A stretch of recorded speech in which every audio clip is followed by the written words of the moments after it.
हरिदास जी महाराज। और बालक अवस्था से इनका अपने भगवत प्रेमी महात्माओं का सानिध्य मिला तो नाम में प्रीति हो गई। यवन कुल में उत्पन्न होने पर भी भगवान श्री हरि के चरणों का आश्रय और उनका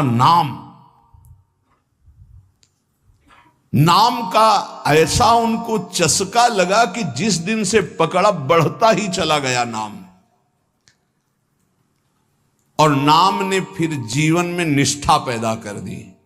ये निष्ठा का मतलब होता प्राण निकल जाए तो ही नाम स्फुरण बंद हो, अन्यथा नाम स्फुरण बंद नहीं हो सकता। चाहे काटना शुरू कर दो, वो नाम स्फुरण, इसे निष्ठा कहते हैं। श्री हरिदास जी का जन्म बंगाल यशोहर जिले के अंतर्गत बुड़न नाम के ग्राम में हुआ था। ये जाति के यवन थे, मुसलमान थे। बाल्याकाल में बड़ी विचित्र लीला हुई। इनके माता पिता पधार गए। जब माता पिता जिस बालक के नहीं होते तो कोई उसे प्यार कौन करे। और जैसे गोस्वामी जी तुलसीदास जी की बाल्यावस्था, जिसके द्वार पर खड़े होते तो दबका के भगा देते, बालक हरिदास जी। इनको नाम सुनाई दिया, संतों का संग मिला। जिसका कोई नहीं होता ये खास बात होती कि उसको भगवान महापुरुषों से जोड़ देते हैं। अब इनको जब नाम सुनने को मिला, कोई पूर्व जन्म का ऐसा पुण्य होगा, भगवान की ऐसी कृपा होगी, या भगवान ऐसा स्थिति देखकर दयालुता से, यद्यपि भगवान नाम जपने का कहीं किंचन मात्र कोई संस्कार ही नहीं था, ऐसे कुल में प्रकट हुए थे, यवन कुल में। पर यस्याहम अनुग्रहणामि हरिष्ये तद्धनम सनई, भगवान ने एक वचन कहा युधिष्ठिर जी से, जिस पर मैं विशेष कृपा करता हूं उसका जहां जहां अपनापन होता सब खींच लेता हूं। जन्म से माता पिता गए, बचपन से कोई प्यार करने वाला नहीं, खाने पीने तक की व्यवस्था नहीं, तो संत जन मिल गए वहां उनको। वो नाम कीर्तन करके आनंदित हो रहे थे, तो इनको भी एक नशा चढ़ा नाम का। धीरे धीरे उनके हृदय में नाम बढ़ने लगा। बड़ी कृपा जो इनका नाम जप में प्रीति हो गई। अब इनके पास अपना कहलाने वाला ना कोई व्यक्ति था और ना अपनी कहलाने वाली कोई जमीन या वस्तु थी।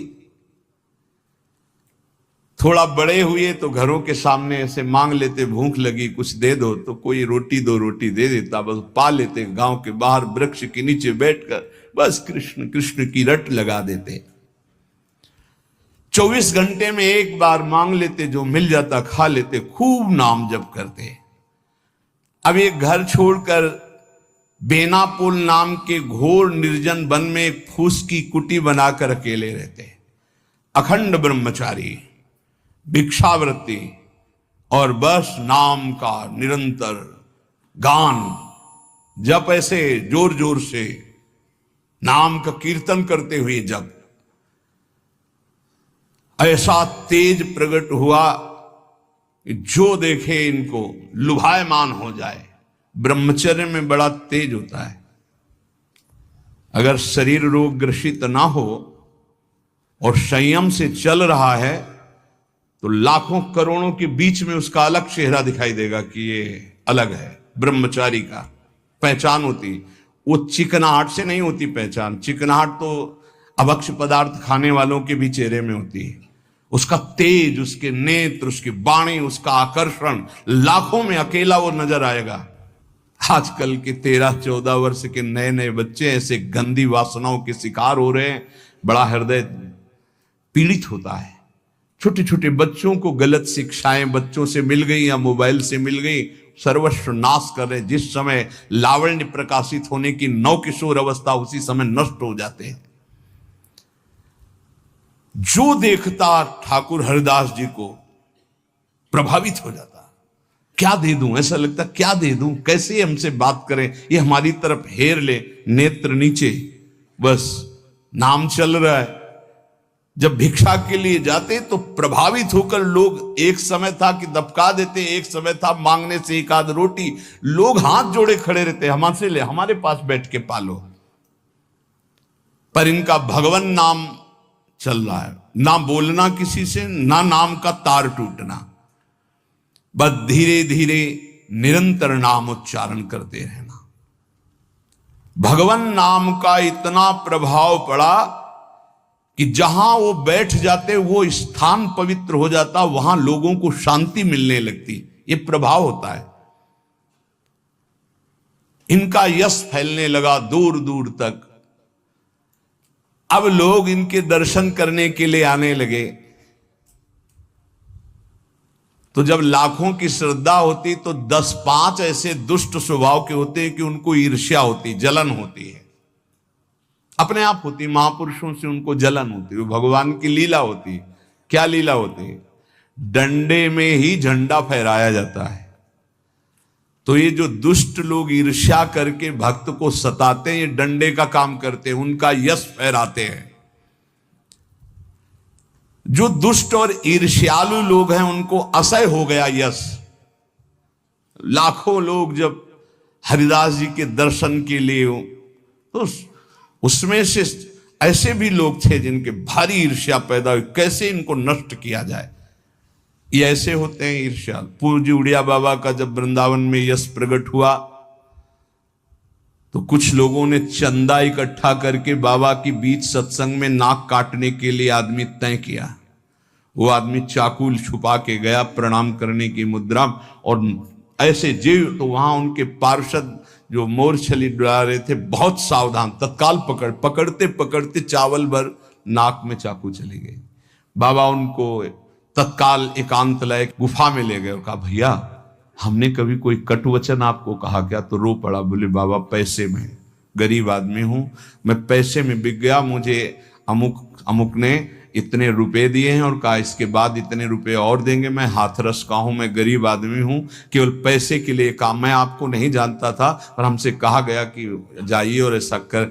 बाबा मुझसे बहुत गलती। बाबा ने कहा कोई बात नहीं है, कुछ पैसे अपनी तरफ से दिलाए और कहा हाथरस की गाड़ी में बैठाल के आओ। अपने जनों से कहा कसम हमारी है अगर इसको एक शब्द भी कहो, तो सम्मान पूर्वक उसे हाथरस सुरक्षित भिजवा दिया। अकारण द्वेष मानने वाले पैदा हो जाते हैं जब किसी का यश होता है। कैसे इनका यश नष्ट हो? ये ईर्ष्यालु एक रामचंद्र खां नाम के बड़े जमींदार थे। यार हमारे पास तो जमीन रुपया पैसा कोई नमस्कार नहीं करता है, 2 रोटी मांग के खाने वाला नाम जपा, इसको जिसको देखो प्रणाम करता चल। ये लगता है लगे कौन भाई? बोले बाबा जी। बाबा जी मतलब बाबा जी, तो एक लगता है क्या है मतलब बाबा जी क्या है? उसको लगा मैं जमींदार हूं, रुपया है पैसा है, हमें तो कोई नमस्कार नहीं करता है, इसको जो देखो नमस्कार कर रहा है, कैसे इसका यश नष्ट करूं? तो पहला बाण होता है कामिनी। जब कभी किसी को नीचा दिखाना होता है, ऐसा होता है। जब कभी किसी का यश होता है तो विविध प्रकार की माया के पार्षद अपना प्रयास करते हैं। तो उसने विचार किया कि इसका कैसे नाश किया जा सकता है, कैसे नीचा दिखाऊं, इसके बड़े हुए यश को कैसे मिट्टी में मिलाऊं। जमींदार तो था ही, पैसे थे ही। उसने विचार किया कि इनके पतन करने के लिए, इनका पतन भी करूं उपहास भी करूं, दोनों बातें हो जाएंगी। उसने नवीन अवस्था की वैश्या 2 जो उसके परिचय में थी, उनमें से एक को देखा जो बहुत प्रवीण, बहुत सुंदर, बहुत चालबाज, चतुर।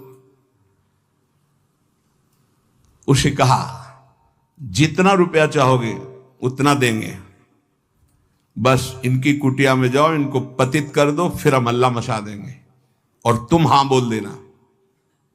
वो पैसे में बिकने वाली उसको तो क्या, जिसके बड़े रक्षक भगवान है उसको कौन पतित कर सकता है, नीचा दिखा सकता है। एक बार गदाधर भट्ट जी का बहुत बड़ा यश फैला हुआ था। जब वो सत्संग करते तो लोग हजारों लाखों लोग सत्संग का आनंद लेते। तो उसमें एक कल्याण सिंह नाम के जमींदार धनी मानी आते थे। अब सत्संग में संयम की चर्चा होती, तो जब से सत्संग सुना उन्होंने अपनी पत्नी से बात नहीं किया। गृहस्थ धर्म का जो संयोग है उन्होंने बात ही नहीं की।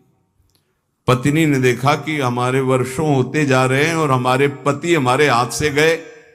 यद्यपि उनके सौम्य बर्ताव, बड़ा साधुता का बर्ताव, पर वो काम से पीड़ित होकर के हमारे जीवन में आग लगाने वाला एक गदाधर भट्ट जी हैं। अगर ये कथा ना करते तो हमारे पति का स्वभाव न बदलता और हमारा जीवन गृहस्थ धर्म नष्ट ना होता। तो देख लेंगे हम इनको। और वो जमींदार धन था। एक भिखारिन गली में जा रही थी मांगती हुई, बुलाया उसको, और गर्भवती थी। बोले तुम्हारे गर्भ का खर्चा, परिवार का खर्चा जब चाहोगे उतना धन देंगी, बस एक बात है। उसने विचार किया कि अगर गदाधर भट्ट पर अश्रद्धा हो जाएगी तो मेरे पति पुनः वापस हमें मिल जाएंगे, क्योंकि उन्हीं की बात पर वो आकर के ब्रह्मचर्य रह रहे हैं, संयम से रह रहे हैं। बोले तुम कथा के बीच में जाओ और कह दो जब ये नहीं था तब तो खूब आते थे और जब ये दे दिया तो आने बंद कर दिया, आप क्या व्यवस्था होगी इसकी, बस इतना तुझे बोलना है। वो जानती थी इतना बोलेगी कि लाखों की अश्रद्धा हो जाएगी। खूब सत्संग का रंग जमा हुआ था। इतने में वो आई और ऐसे सामने खड़ी हो गई। सब लोग आश्चर्यचकित। थोड़ा अच्छा कपड़ा पहना दिया था उसको। उसने कहा महाराज अब तो प्रवचन में लग गए, जब गर्भ नहीं था तो खूब आते थे और जब गर्भ रह गया तो अब आए नहीं, इसका पालन कौन करेगा। बोले आराम से बैठो, जिसने गर्भ दिया अवश्य पालन करेगा, हर व्यवस्था होगी। बिल्कुल, वो तो कोई आश्चर्य उनको नहीं हुआ। वो समझ गए कि भगवान का कोई खेल है। उनका आराम से बैठो, पक्का जिसने गर्भ दिया उसका पालन करेगा। बोले बातों में मत फुसलाइए, आप समझ रहे हैं ना। अब काना फूसी, ये ऐसा भी है, हम तो ऐसा नहीं। अरे बोले हम तो पहले कह रहे थे। अब उनमें जो तर्क वाले, संशय वाले थे उनके गुट होने लगे, चर्चाएं होने लगी, अब हाहाकार मच गया। तो कुछ तो ऐसे भक्त थे जो प्राण दे दें तो उनका ऐसा हो ही नहीं सकता, ऐसा नहीं हो सकता। वो एकदम पागल हो गए कि ऐसा नहीं हो सकता। इसके बाद धीरे से सामने से गए, उसको इशारा किया बैग के लिए। वो उठी, पीछे आई, सत्य बोल, अगर सत्य नहीं बोली तो उसने कहा कि हमें क्षमा किया जाए। जब भय चारों तरफ से 50 आदमी श्रद्धालु कि मैं मर सकता हूं लेकिन मार नहीं सकता, ऐसा समझ गई कि मार डाली जाऊंगी। तो उसने कहा एक कोई कल्याण सिंह गए इनमें कथा सुनने वालों में, तो राजपूत थे तो तलवार और सब। वहां मेरा नाम। बोले तो आपकी पत्नी ने इतनी हमको स्वर्ण मुद्राएं दी है और इतनी बाद में देने, केवल ये बोलने को कहा था, सो मैं बोल चल सभा में बोल। सभा में बुलवाया और भागे अपनी पत्नी के। गदाधर भट्ट जी ने कहा यही कथा सुना।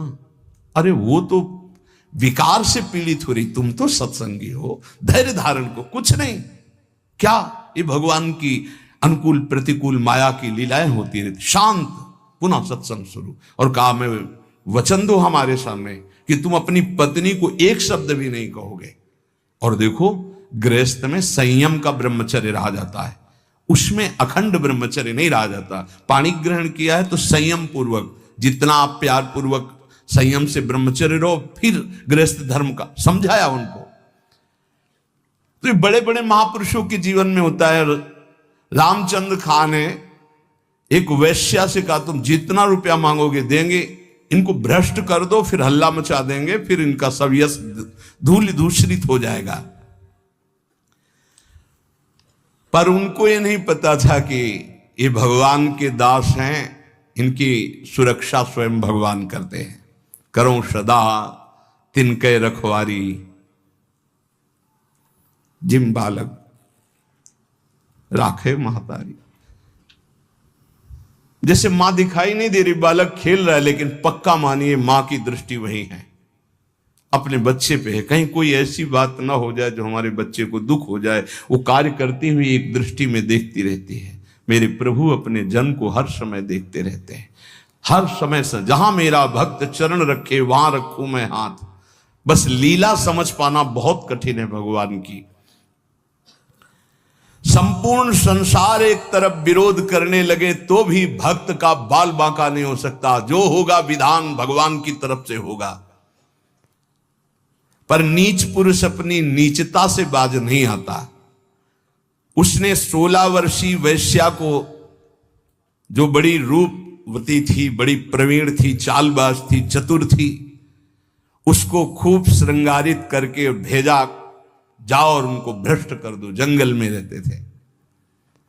उसको भी गर्व था कि कोई ऐसा पुरुष पैदा नहीं हुआ जिसको मैं चाहूं और भ्रष्ट न कर सकूं। पर उसको क्या पता था कि परम पुरुष का दास ऐसा होता है। हरिनाम में डूबे हुए श्री ठाकुर हरिदास जी उसकी कुटिया में गए। ठाकुर हरिदास जी ने कृष्ण कृष्ण कृष्ण, शांत बैठे हो अपने कृष्ण कृष्ण, बार बार बोलना चाहती कुछ बात कर, हरे कृष्ण हरे कृष्ण। सुबह से गई, पूरी शाम हो गई, कृष्ण कृष्ण कृष्ण। जहां वो कुछ बात करने को होती, मां हमारा नाम पूरा हो जाए, फिर वहां 1000-2000 नाम थोड़ी, लाखों की संख्या में 3 लाख नाम तो जोर जोर से जपते थे। वो बार बार बैठी उनकी मुख कांति को देखती रहती, बैठी रही। शाम हुई, सोचा रात्रि में बात तो हो ही जाएगी। वैसे तो 3 लाख नाम जप करके फिर लघु शंका आदि कभी उठते, आज उठे ही नहीं, पूरी रात्रि भी नाम चल रहा है। वैश्या फिर गई, श्रृंगार वंगार करके फिर दोबारा आई, फिर नाम कीर्तन। जब बीच में बोलने की बात करती तो हरे कृष्ण कृष्ण। कितनी कृपा वैश्या के ऊपर। ऐसे महापुरुष को बराबर देख रही, उनका नाम सुन रही। तीसरे दिन एकदम विचलित होकर के, आप हमसे बात क्यों नहीं करते? रुके, हाथ जोड़ा और कहा आपसे अच्छे से बात करूंगा, हमारी नाम जप की अभी संख्या पूरी नहीं हुई, उसको पूरी हो जाए। ऐसे अमृतमय वचन की हृदय एकदम हाय मच गया। ये क्या? वैसे मैं पापनी हूं, नीच हूं, गंदा आचरण करती हूं, ऐसे महापुरुष के लिए गंदी बात सोच रही। 3 लाख नाम की फिर तार चल पड़ा, हरे कृष्ण। उच्च स्वर से रोने लगी वो, शुरू हो गई हरे कृष्ण हरे कृष्ण। साथ में हरिदास जी ने देखा, हा अब क्या महापुरुषों का प्रभाव।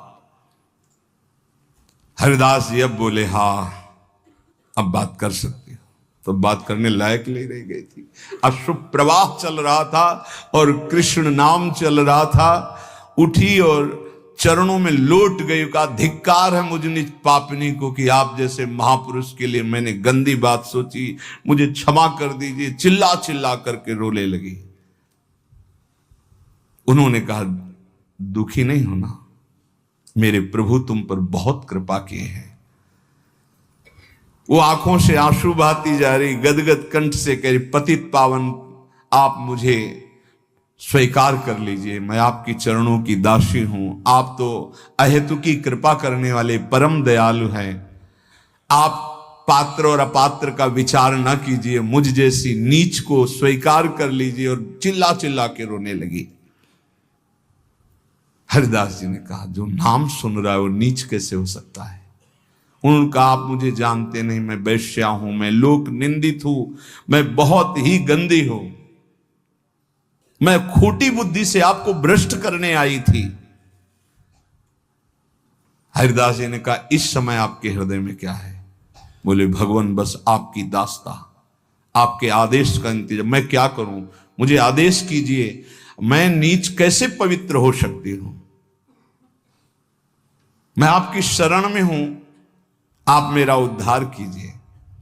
हरिदास जी ने कहा, देवी अब तुम वैश्या नहीं रही, उठो। मेरे प्रभु बड़े पतित पावन हैं, उनका नाम उनसे भी महान है, क्योंकि प्रभु को अधीन कर लेता है। मेरे प्रभु के नाम में कोई भेदभाव नहीं, कोई भी जप सकता है, कोई भी अपना परम कल्याण कर सकता है। मेरे प्रभु के नाम में इतनी सामर्थ्य है कि कोई इतना पाप इकट्ठा ही नहीं कर सकता जितना नाम में पाप नाश की सामर्थ्य है। तुमने जो पाप कर्म से पैसा पैदा किया है, आज से उसका प्रयोग मत करना, उसे हटा दो, उसे दे दो, गरीबों को बांट दो। और आज से तुम जो 3 दिन से नाम सुन रहे हो, इसी नाम को रटो। देखो, ये नाम तुम्हें परम पावन कर देगा। वैश्या ने कहा, अब तो मैं जाऊंगी नहीं अपने घर, संपत्ति बांटने की तो बात, अब वहां जाऊंगी नहीं। तो उन्होंने कहा, फिर इसी कुटिया में रहकर तुम नाम जप करो। मैं चला। वो वैराग्य लेके उसी कुटिया में नाम जप करने लगी और उसका नाम हरिदासी हुआ। और हरिदास जी उसी समय उस कुटिया से निकले, सीधे शांतिपुर अद्वैताचार्य के समीप चले गए। अद्वैताचार्य जी बहुत बड़े महाभागवत, वो सदैव श्री कृष्ण चिंतन में संलग्न रहते, अद्भुत विद्वान, शास्त्रज्ञ, भगवत प्रेमी महापुरुष। अब वो फटे पुराने कपड़े पहन करके वैश्या वही नाम कीर्तन करें। अब उस जमींदार के तो होश उड़ गए कि मैंने भेष छुड़वाने के लिए वैश्या को भेजा था और यहां वैश्या ही अपना भेष परिवर्तन करके वहां नाम जप करने लगी। ये क्या है नाम जापक जन, भगवान के जन। उस वैश्या का वैसे ही सम्मान होने लगा कुछ वर्षों बाद जैसे हरिदास जी का होता था। लोग उस वैश्या के दर्शन करने आने लगे, हर समय वैसे ही नाम जप करते हुए उसी भूमि पर जिस कुटिया में वो रहते थे वह हरिदासी नाम से कही गई। क्या महिमा है भगवान नाम जापक संतों की। और इधर रामचंद्र खां ने अपने कुकृत्य का फल पाया कि बादशाह का कोई अपराध बन गया, साबित हो गया, नहीं अपराध होने पर भी, तो तत्काल आदेश हुआ, सारी संपत्ति और जमींदारी उसकी जब्त कर ली गई, उसको जेल में डाल दिया गया। ये साधु अवज्ञा तुरंत भवानी, कर कल्याण अखिल के हानि। कोई ऐसा मुकदमा, कोई ऐसी बात आ गई जिसमें उनका अपराध साबित हो गया और सारी संपत्ति जमींदारी जब्त कर ली गई, उनको जेल भेज दिया गया। खाने की भी व्यवस्था भंग कर दी गई, जेल में भारी कष्ट उनको दिया गया। पक्का जो भक्त का अपमान करता है, भक्त को नीचा दिखाना चाहता है, उसकी दुर्गति पक्की हो जाती। यहां तो ये ब्याज है, मूल तो और मिलेगा। अब आती है भय की बात, यह है प्रलोभन।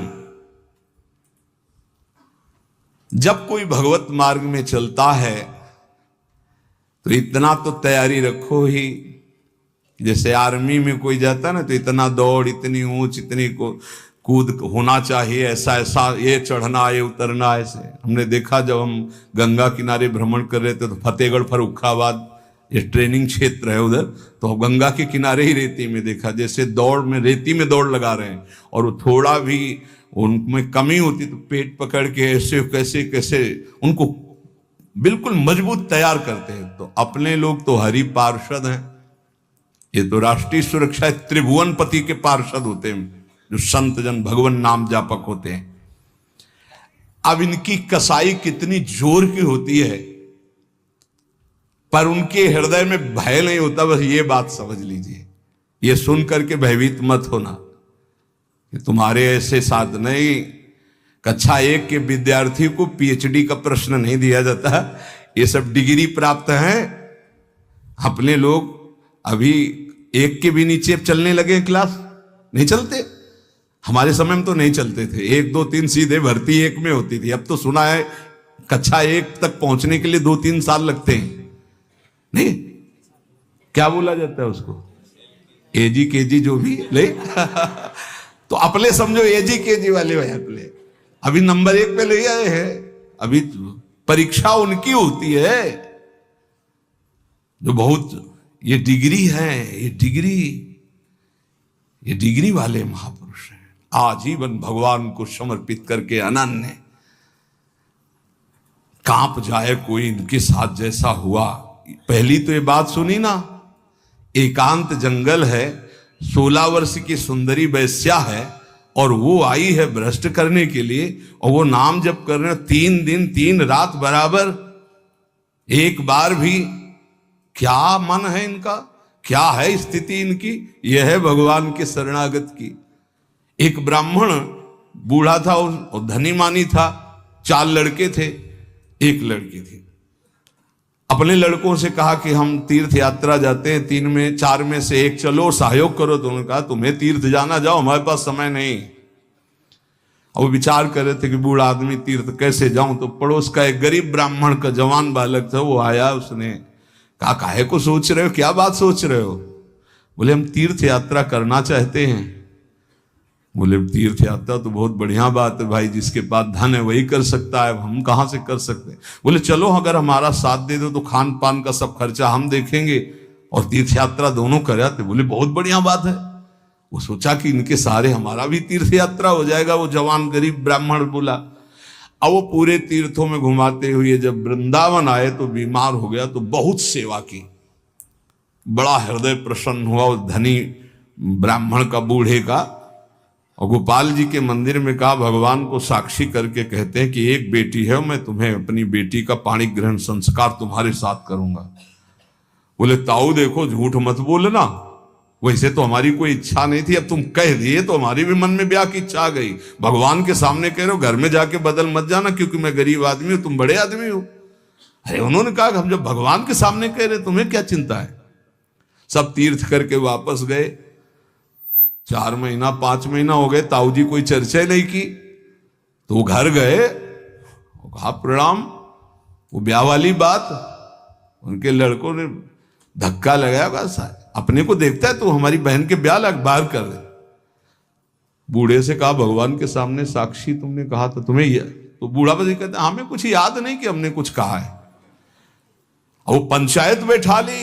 पहले गांव में पंच लोग न्याय करते थे, तो उन्होंने कहा ठाकुर जी के सामने इन्होंने कहा कि हम अपनी बेटी का ब्याह करेंगे। लड़कों ने बूढ़े को सिखा दिया था, कह देना कि अगर ठाकुर जी आके साक्षी दे दे तो हम ब्याह कर देंगे। तो उसने कहा देखो हमें तो याद नहीं, अगर ठाकुर जी तुम्हारे यहां आकर के उड़ीसा प्रांत में आकर कह दें गांव में कि हाँ हमने कहा था तो हम बेटी का ब्याह कर देंगे। सोचते थे मूर्ति चल के कहां से आएगी, लेकिन विश्वास। अब उसने इनके प्रकार जो कुछ संपत्ति थी 1500 रुपये बांधे और वृंदावन आए, क्योंकि जानते थे वृंदावन के ठाकुर को खान पान। गोपाल जी का दर्शन किया, कहा महाराज याद है तुम्हारे सामने वो बूढ़ा ब्राह्मण कहा था हमारा ब्याह का मामला है, साक्षी आप हो। भगवान कुछ नहीं होता। अब समय से यहां तो शयन होता है, ठाकुर जी का शयन हो गया, सब चले गए। मंदिर के बाहर बैठ के आवाज लगा रहे, सुनो आप ही की साक्षी से हमारा ब्याह होगा। अब सब चले गए थे, रात्रि का समय। ठाकुर जी ने अंदर से कहा मूर्ति कहीं जाके गवाही देगी? अरे बोले मूर्ति जब बोल सकती तो चल क्यों नहीं सकती है? ठाकुर जी उठ के आए और कहा देखो यार चल तो सकते, पर हमें खान पान की भी। बोले हमें पता था, आपका स्वभाव पता था कि माखन मिश्री ये सब आपको पसंद है, हमारे पास कुछ रुपया है, हम सब खरीद लेंगे और लेकर चलेंगे। तो बोले जल्दी व्यवस्था करो, रातों रात यहां से निकल चलते। ठाकुर जी देखो तैयार हो गए। बोले चलोगे तुम, हमारे साथ चलना है आपको, तो आगे आगे चलोगे कि पीछे चलोगे? ठाकुर जी ने कहा आगे तो तुम्हें चलना पड़ेगा, पीछे हम चलेंगे। बोले ना आए तो कैसे पता चलेगा आप आ रहे हो? बोले हमारे नूपुरों की ध्वनि सुनाई देगी, पर एक बात है अगर पीछे मुड़ के देख लिया जहां से वहां से हम नहीं जाएंगे। बोले जब नूपुरों की ध्वनि पैर की आहट सुनाई देगी तो हम क्यों देखेंगे पीछे? खवाने पियाने के लिए तो पीछे देख सकते हैं रुक के। बोले हाँ ठीक, बात तय हुई। गोपाल जी चले। कई दिन खवा पिया के ठाकुर जी को भोग लगा के जब गांव के नजदीक रह गया तो उसने देखा कि आ रहे कि नहीं, पीछे देखा ललित त्रिभंगी ठाकुर। ठाकुर जी ने कहा देखो अब तो नहीं जाएंगे। बोले जरूरत भी नहीं, हम सबको बुला के लाते हैं। गांव में हल्ला मचा, वृंदावन से गोपाल जी आए साक्षी देने के, भीड़ लग गई। ब्राह्मण ने कहा अपने लड़कों से कि आप नहीं, अब तो साक्षी देने की जरूरत ही नहीं, भगवान पधार गए और ब्याह हो। बोले विश्वास का फल देखो, मूर्ति चल करके यहां से उड़ीसा प्रांत जाकर साक्षी देने लगी। विश्वास का फल देखो, भयंकर से भयंकर कष्ट की परिस्थिति में प्रहलाद जी की आह नहीं निकली, और प्रहलाद जी का विश्वास देखो, खंभे से नरसिंह भगवान का अवतार हो गया। ये विश्वास बहुत बड़ी उपलब्धि है साधना की। महात्मा हरिदास जी विश्वास के तो मूर्तिमान स्वरूप हैं।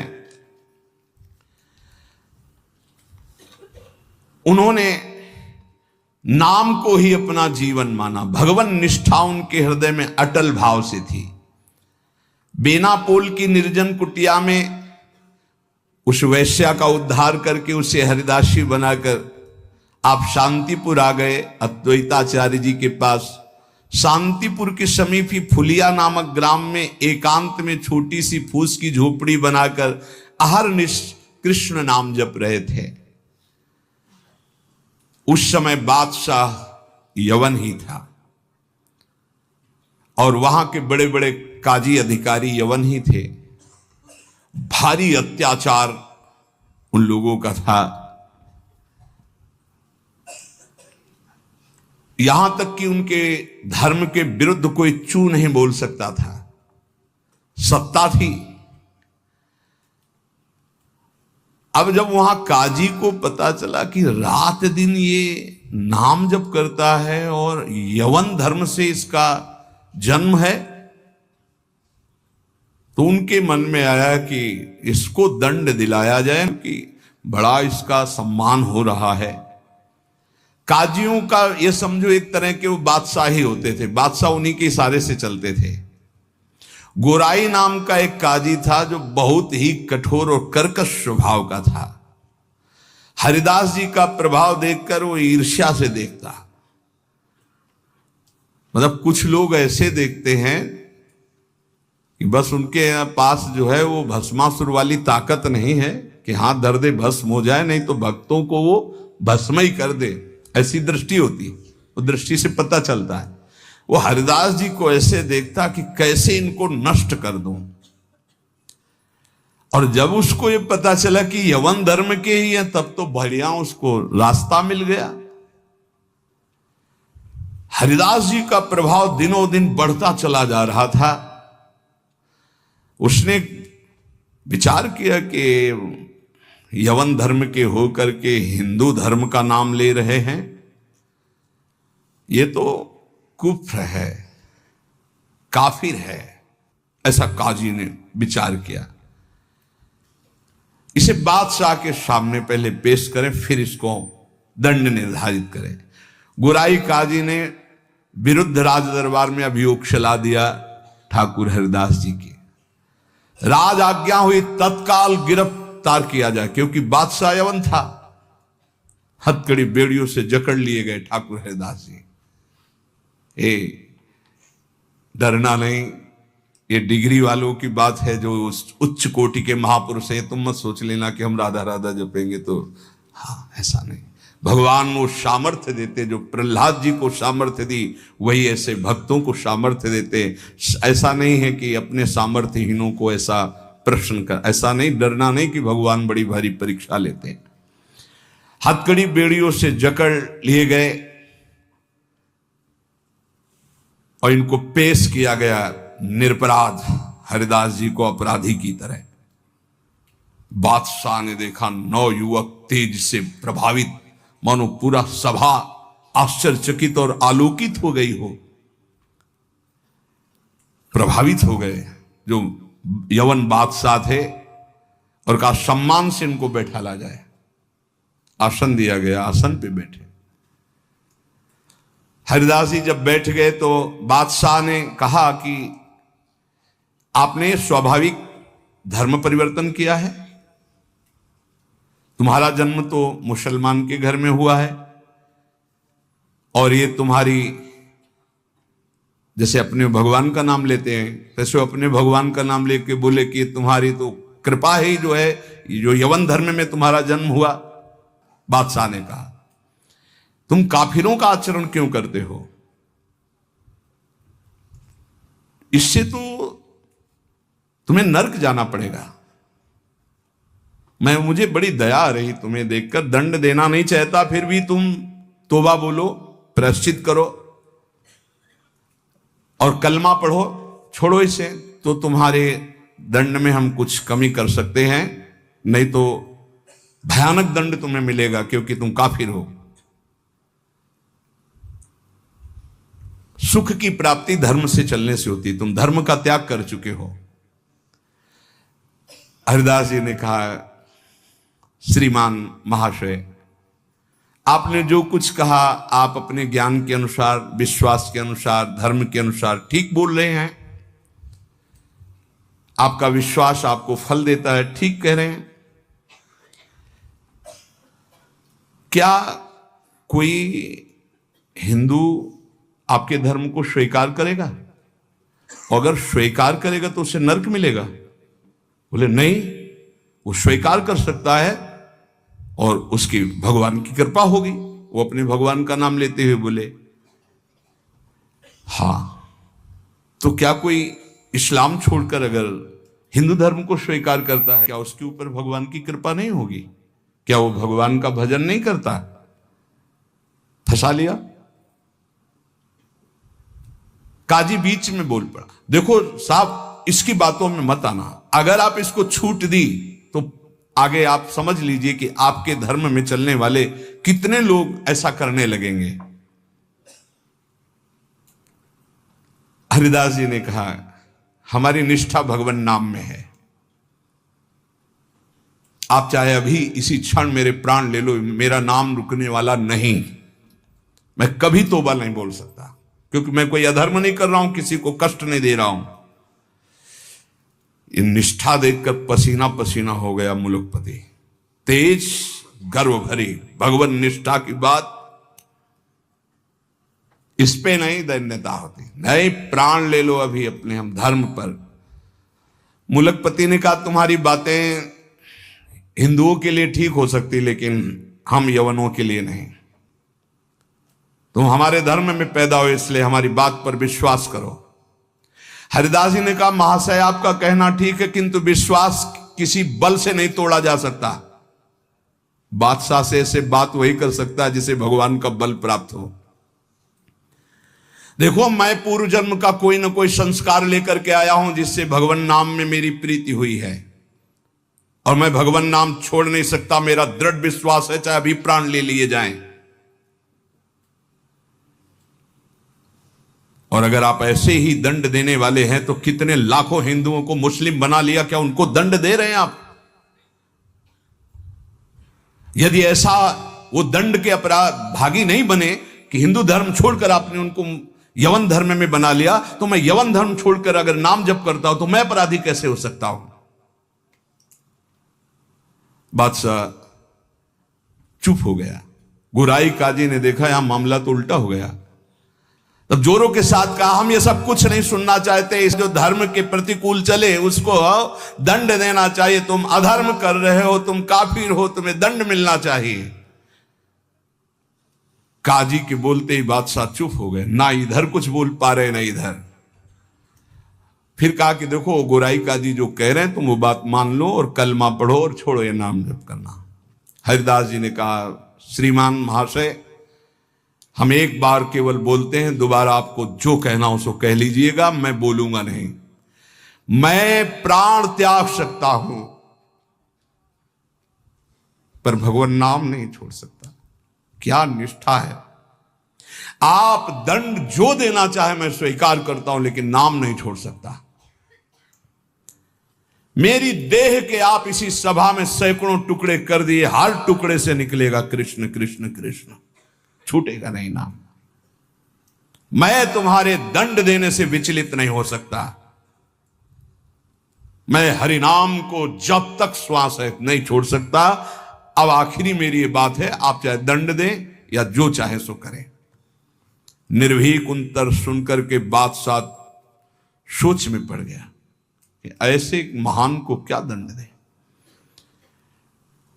गुराई काजी की तरफ देखा। गुराई काजी ने कहा, हुजूर बिल्कुल दया नहीं, दंड चाहिए, नहीं तो फिर बड़ी समस्या आ जाएगी कि अपने धर्म के लोग बहुत से उधर हो जाएंगे, बहुत हानि हो जाएगी, मनमानी लोग करने लगेंगे। मुलकपति ने कहा, सही पूछो तो मेरे में हिम्मत नहीं है, तुम बोलो दस्तखत हम कर देंगे। क्या दंड दिया जाए, तुम बोलो दस्तखत कर देंगे, लेकिन हिम्मत नहीं कि मैं दंड निर्धारित कर सकूं। गुराई काजी ने कहा, हुजूर मेरी जो अंदर बात आ रही, इसको ऐसा दंड देना चाहिए कि पूरे विश्व में कोई भी इनके विपरीत आवाज ना उठा पावे। क्या क्या दंड निर्धारित किया जाए? प्राण दंड, वो भी ऐसे सीधे प्राण दंड नहीं, 22 बाजारों में कोड़ों से मार मार कर बेत और कोड़ों से इसकी जान ले ली जाए, जिससे सब कोई देखे कि धर्म के विरुद्ध चलने वाले को कैसा दंड दिया जाता है, सभी लोग ऐसा देखें और किसी की हिम्मत ना पड़े। मुलकपति ने दस्तखत कर दिया, ऐसा ही। अब तो क्या था, जल्लादों ने तत्काल हाथ बांध दिए महान भगवान नाम जापक के, और वही दरबार से शुरू किया गया। वो कोड़े जो ऐसे लगते कि खाल को खींचते चले जा रहे, घाव पे घाव, हर बाजार में भीड़ में सब जगह ऐसे। ठाकुर हरिदास जी बोलते हरि बोल, जहां कोड़े लगते हरि बोल, हरि बोल। बलिहार है क्या हृदय भगवान ने बनाया इन महापुरुषों का कि इतना भयानक पीड़ा और कष्ट के बीच में कभी आह नहीं कहा।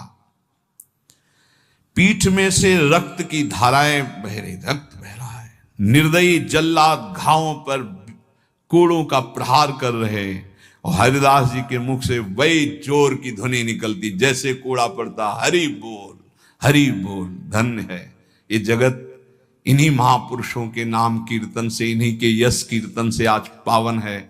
सत्य कहते हैं, इन्हीं महापुरुषों के प्रताप से आज हम कुछ हरि बोल, कृष्ण बोल, राधा बोल सकते हैं। नहीं, हमारी सामर्थ्य क्या, यही सब ये साक्षात भगवत स्वरूप पार्षद अवतरित हुए जो ऐसी सामर्थ्य का दर्शन कराया। ये है भक्ति, ये है निष्ठा, नाम निष्ठा। चेहरे पर तेज और मुस्कुराहट है, जवान पर हरिनाम है, शरीर पर कोड़ों की वर्षा है। जरा विचार कीजिए क्या स्थिति है, क्या स्थिति है। मतलब देखने वाले चीख पड़ते, रो पड़ते, दुख से आंखें बंद कर लेते। अरे ऐसे निर्मम जल्लाद ऐसे महापुरुष को कष्ट दे रहे हैं जो निरपराध, कोई अपराध नहीं किया, लेकिन किसी की हिम्मत क्या कि कोई बोल सके, कोई रोक सके बादशाह के हुक्म के आगे। हरिदास जी की वही मुस्कुराहट, वही आनंद भरा शब्द, हरि बोल, हरि बोल। जल्लाद पीटते चले जाते हैं। 22 बाजारों में घुमा घुमा करके, कोड़ों से मार मार करके, लथपथ मांस के टुकड़े गिर रहे हैं। ऐसे कोड़े मारते कि चिथड़ा हो जाता शरीर। जल्लाद आश्चर्य में हो गए कि किस माटी का बना हुआ ये भगत है कि एक बार भी उफ नहीं निकला, आह नहीं निकला, हरि बोल, हरि बोल। और जहां वो मारते कोड़े और कहते, अब भी कहता है हरि बोल, हरि बोल, तो मुस्कुरा के देखते, बोले तेरा भी कल्याण हो गया। क्योंकि वो भी यवन जल्लाद थे, वो गुस्सा में बोलते, अब भी कहता है हरि बोल, हरि बोल, तो कहते तेरा भी कल्याण हो गया, क्योंकि तू भी 2 बार तो हरि हरि बोला, तेरा भी कल्याण हो गया। ऐसे कोड़े चल रहे थे कि 10-5 कोड़ों में ही मृत्यु हो जाए आदमी की। पीठ पर असंख्यों कोड़े, नाम बराबर उच्चारण हो रहा है, कोई मुखारविंद में वेदना नहीं, कोई दर्द की वेदना नहीं। हरिदास जी बीच बीच में भगवान से प्रार्थना करते जा रहे हैं, प्रभु किसी का दोष नहीं, नाथ किसी को दंड मत देना, न इन जल्लादों को, न काजी को, न बादशाह को। प्रभु मेरी प्रार्थना है किसी को दंड मत देना। प्रभु से बात कर रहे हैं। जो दंड दे रहे हैं उनके लिए वो उसी समय भगवान से प्रार्थना कर रहे हैं कि इनको किसी को कष्ट, क्योंकि पता है प्रभु ये सब भूले हुए लोग हैं, इनके अपराध को आप कभी मानना ही नहीं कि अपराध किया है। कैसे कृपालु भक्त है, जिनके ऊपर प्रहार हो रहा है वो प्रभु से प्रार्थना कर रहे हैं, प्रहार करने वालों को कष्ट मत देना प्रभु, ये बेचारे हैं, ये भूले हुए हैं। महात्मा हरिदास जी आखिरी में हरि बोल कहकर मूर्छित हो गए। उन जल्लादों ने देखा कि नस नाड़ी में कोई धड़कन नहीं, अब ये पधार गए। गोराई काजी ने देखा कि हाँ ये पधार गए। सहमति हुई कि अगर इसको जमीन में दफनाओगे तो उत्तम गति होगी उनके अनुसार से, इसलिए इसको गंगा में फेंक दो। गोराई काजी ने कहा अगर कब्र में हमारे धर्म के अनुसार तो फिर इसे बहिष्ठ स्वर्ग की प्राप्ति होगी, वो मैं होने नहीं दूंगा, इसलिए इसको गंगा में फेंक दो। फेंक दिए गए। जे ही पतित पावनी भागीरथी का स्पर्श हुआ, मुख में गंगा जल गया तो जैसे अमृत गया हो। और तो गंगा के प्रवाह में गंगा जी गोद में लेके जा रहे, डुबो नहीं रही। अब उनको चेतना आई, कृष्ण कृष्ण कृष्ण कृष्ण। गंगा जी धीरे धीरे उनको अपनी लहरों से, गंगा जल के स्पर्श से सारी जो वेदनाएं थी, घाव थे, उनमें बड़ी शीतलता। हरिदास जी को चेतना हुई और बहते हुए जब किनारे लगे तो लोगों ने उनको उठाया और फुलिया के समीप उनको गोद में लेकर के ले गए, जहां उनकी पहले कुटिया थी। चारों ओर ये बात तो फैल ही गई थी। हरिदास जी के दर्शन के लिए भारी भीड़ इकट्ठा हुई। हरिदास जी बैठ करके कीर्तन कर रहे हैं। क्या मतलब, क्या देह है, क्या स्थिति है। इसलिए जैसे भगवान अनंत, उनके भक्त की महिमा अनंत। गंगा जल के स्पर्श से सारे घाव खत्म हो गए, किसी औषधि की जरूरत नहीं पड़ी। चमत्कार। जब बादशाह ने सुना कि वो जीवित हो, नाम कीर्तन कर रहे हैं, तो विश्वास ही नहीं हुआ गौराई जी को कि ऐसा हो ही नहीं सकता, ऐसा बिल्कुल नहीं हो सकता, क्योंकि कुछ बचा ही नहीं था, इतनी उनकी मार मारी गई थी, ऐसा हो ही नहीं सकता। बादशाह, गोराई काजी सब देखने के लिए आए। जब ये सुना कि बादशाह साहब हटाया गया, बादशाह जाग वही तेज, वही नाम, वही स्वस्थ शरीर। तब उन्होंने गोराई काजी की तरफ देखा और कहा भारी अपराध बन गया, ये कोई साधारण नहीं हो सकते, ऐसा दंड पाने के बाद तो कोई जीवित ही नहीं रह सकता। साष्टांग दंडवत ठाकुर हरिदास जी की बादशाह ने की और कहा मुझे क्षमा करो। वैसे मैं दंड देना नहीं चाहता था, लेकिन ये गोराई काजी ने, उन्होंने कहा श्रीमान अब भी आपसे प्रार्थना करता हूं, आपका इसमें कोई दोष नहीं है, ये कोई हमारा पूर्व का हिसाब था जो पूरा हो गया, आप प्रसन्न रहिए। उन्होंने कहा मैं आपकी सेवा करना चाहता हूं, आप आज्ञा कीजिए। ठाकुर हरिदास से कहा बादशाह ने, उनका बस एक सेवा कर दीजिए, अब कभी आना मत और हमारे नाम कीर्तन में कभी विघ्न मत डालना। उनका आज के बाद कभी कोई आपको विघ्न नहीं डालेगा, और आप अगर ऐसा कहते तो मैं कभी आपके सामने नहीं आऊंगा। काजी को फटकारा और लेकर चले। हरिदास जी ने विनम्रता से कहा सुनते जाइए, आप कभी क्षोभ मत करना, इसमें कोई अपराध नहीं है। देखो मनुष्य शरीर में दुख सुख का विधान होता है, हर जीव को अपने कर्म भोगने होते हैं। निमित्त किसी को कर्म बना दे, आपको निमित्त बना दिया, ये तो मेरा ही कर्म था जिसको मैंने भोगा। ऐसे कोई कर्म पूर्व जन्म में किए होंगे जिनका फल मुझे भोगने को मिला, आप कभी क्षोभ मत कीजिएगा। हरिदास जी की ऐसी बात सुनकर फिर बादशाह लौट पड़ा, चरणों में पुनः प्रणाम किया। जितने भी वैष्णव ये सब आकर के बड़ा दुख प्रकट किए हरिदास जी के पास। क्या भगवान, कहां भगवान, आपके ऊपर कोड़े चल रहे थे, कहां भगवान थे, क्यों नहीं बचाए? हरिदास जी ने कहा आप लोग नहीं जानते, आप तो शास्त्र के मर्म को जानने वाले हैं, लेकिन भगवान की कृपा को जानते हैं? मुझे जो दंड मिला उसका कारण है मैंने भगवान नाम की अवहेलना सुनी राज दरबार में, और जीवित रहा, इसलिए मुझे दंड मिलना जरूरी था। और दूसरी बात, जिस समय मेरे ऊपर कोड़े चल रहे थे तुम्हें दिखाई नहीं दे रहा था, हरि ऐसे किए गए थे, एक भी कोड़ा मेरे ऊपर नहीं लगा। जैसे प्रहलाद जी से पूछते थे उनके मित्र कि तुम्हारे ऊपर हाथियों से कुछ लाया गया, ये तो कहते थे मेरे हरि मुझे ऐसे गोद में लिए, एक भी कष्ट मेरे को नहीं हुआ।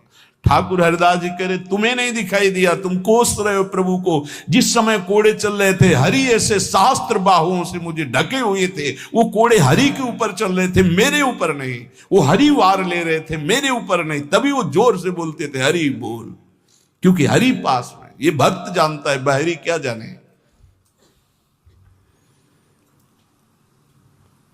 मुझे तो तनिक भी दुख नहीं हुआ, ना क्लेश हुआ। बस आप सब भक्तों से यही कहते हैं, ठाकुर हरिदास जी कह रहे हैं, आप अविश्वास मत कीजिए प्रभु पर। उनके नाम में अपार सामर्थ्य, मुझे जो सुख मिला है वो तुम्हें कैसे बताऊं। जिस समय नाम चल रहा था और कोड़े चल रहे थे, उस समय मेरे को भगवान ऐसे घेरे हुए थे, तुम्हें कैसे बताऊं। शरीर को इतना भी क्लेश नहीं था, ये भक्त ही जानता है। ऐसे उत्तर सुनकर समस्त वैष्णवों को हृदय में संतोष हुआ। नहीं तो एक क्लेश था, कहां है वो भगवान जिनका हम नाम लेते हैं और ऐसे महान भक्त की खाल खींची जा रही है, और वो उस समय कहां है वो जो कहते हैं करो सदा तिनके रखवारी, कहां है? तब ठाकुर हरिदास जी ने बताया, जैसे प्रहलाद जी को सैकड़ों बार भयानक पीड़ाएं दी गई, पर्वत के नीचे दबाया गया, सर्पों के विष से पिलाया गया, डसवाया गया, गैस में बंद किया, क्या क्या कष्ट नहीं, कुछ भी कष्ट प्रहलाद जी को नहीं होता था। हरिदास जी महाराज का स्वस्थ शरीर वहीं फुलिया ग्राम में रहकर निरंतर भगवान नाम कीर्तन। उपासक, जीवन का सबसे बड़ा फल है नाम में प्रीति हो जाना। किसी भी प्रलोभन से लुभायमान होकर नाम मत छोड़ो, किसी भी भय से भयभीत होकर नाम मत छोड़ो, तो तुम्हें दिखाई देगा जैसे ठाकुर हरिदास को दिखाई दिया कि प्रभु हजार बाहुओं से ऐसे, तो एक भी कोड़ा ठाकुर हरिदास जी को दुख नहीं पहुंचा सका। कर तुम अकर तुम मन था, कर तुम श्री भगवान। इसलिए भगवत विधान से प्रारब्धानुसार दुख आवे तो हंसते हंसते उसे भोगो। राधा राधा राधा राधा राधा। कभी अविश्वास मत करो कि भगवान कहां, जो हमारे दुख की निवृत्ति नहीं कर रहे। नाम जप करोगे तो अपने आप ऐसा ज्ञान हो जाएगा, अपने आप ऐसी स्थिति आ जाएगी, हर दुख सहने की स्थिति आ जाएगी।